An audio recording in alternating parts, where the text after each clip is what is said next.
প্রিয় ষষ্ঠ শ্রেণীর শিক্ষার্থীবৃন্দ, বিজ্ঞান দ্বাদশ অধ্যায়ে আজকে আমরা পৃথিবী ও এর উৎপত্তির গঠন নিয়ে আলোচনা করব।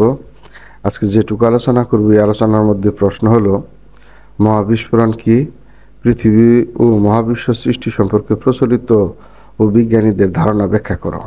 আসলে দেখি, হাজার হাজার বছর ধরে মানুষ চিন্তা করেছে কিভাবে পৃথিবী ও মহাবিশ্ব সৃষ্টি হয়েছে। বিভিন্ন সমাজে এ নিয়ে বিভিন্ন তথ্য কাহিনী প্রচলিত আছে। তথ্য প্রমাণের ভিত্তিতে বেশিরভাগ বিজ্ঞানী এখন একটি তথ্যকে গ্রহণ করেন। এ তথ্যকে বলা হয় মহাবিস্ফোরণ তথ্য, যার মাধ্যমে মহাবিশ্ব সৃষ্টি হয়েছে। এই মহাবিশ্বের একটি গ্রহ পৃথিবী, পৃথিবীর বাইরের দিকটি আমরা দেখতে পাই, কিন্তু পৃথিবীর অভ্যন্তরীণ গঠন সহজে বোঝা যায় না। পৃথিবীর অভ্যন্তরীণ গঠন সম্পর্কে ধারণা করা যায় ভূমিকম্প, আগ্নেয়গিরির অগ্ন্যুৎপাত এ ধরনের ঘটনা থেকে। মহাবিশ্ব পৃথিবীর উৎপত্তি। আমরা পৃথিবীর পৃষ্ঠে বাস করি। দিনের বেলায় দেখি সূর্য, কখনো দেখি মেঘ। মেঘ না থাকলে রাতে আকাশে দেখি চাঁদ, নক্ষত্র বা তারা। এখন প্রশ্ন হলো, পৃথিবী, সূর্য, তারা, চাঁদ এরা কিভাবে সৃষ্টি হয়েছে? পৃথিবী ও মহাবিশ্বের উৎপত্তি সম্পর্কে কাল্পনিক ধারণা। বিভিন্ন সমাজে পৃথিবী ও মহাবিশ্বের উৎপত্তি নিয়ে বিভিন্ন তথ্য কাহিনী প্রচলিত রয়েছে। যেমন প্রাচীন চীনের রূপকথায় বলা হয় যে একটি বিশাল ডিম থেকে প্রথম একটি দৈত্য জন্ম নেয়। সেই দৈত্যের অঙ্গ প্রত্যঙ্গ থেকে এই মহাবিশ্বের সবকিছু জন্ম। পৃথিবী ও মহাবিশ্বের উৎপত্তি সম্পর্কে বিজ্ঞানীদের বিভিন্ন তথ্য প্রমাণ। বিজ্ঞানীরা বিভিন্ন তথ্য প্রমাণ ব্যবহার করে পৃথিবী ও মহাবিশ্বের উৎপত্তি সম্পর্কে ধারণা দিয়েছেন। বিজ্ঞানীরা ধারণা করেন প্রায় 1370 কোটি বা 13.7 বিলিয়ন বছর পূর্বে মহাবিশ্ব একটি অসীম ঘনত্বের ও প্রচণ্ড উত্তপ্ত বিন্দু ভরে ঘনীভূত ছিল, যা বিস্ফোরিত হয়ে সকল দিকে ছড়িয়ে পড়তে শুরু করে।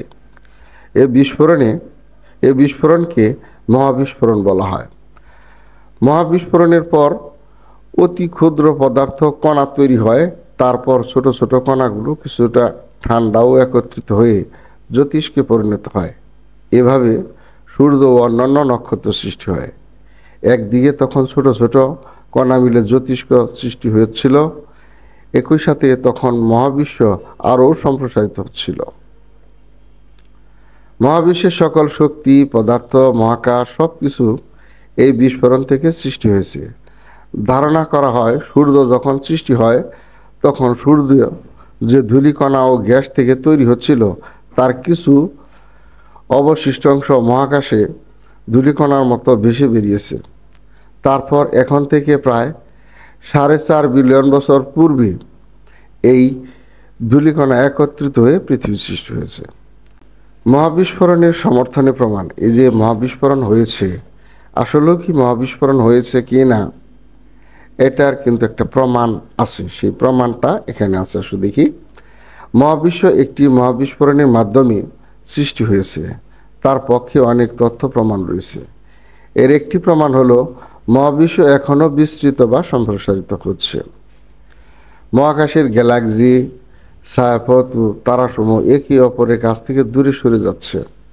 কাজেই ধারণা করা হয় যে সুদূর অতীতে এরা হয়তো এক সময় একসাথে ক্ষুদ্র একটি জায়গায় ছিল এবং বিস্ফোরণের মাধ্যমে এরা আলাদা হয়েছে।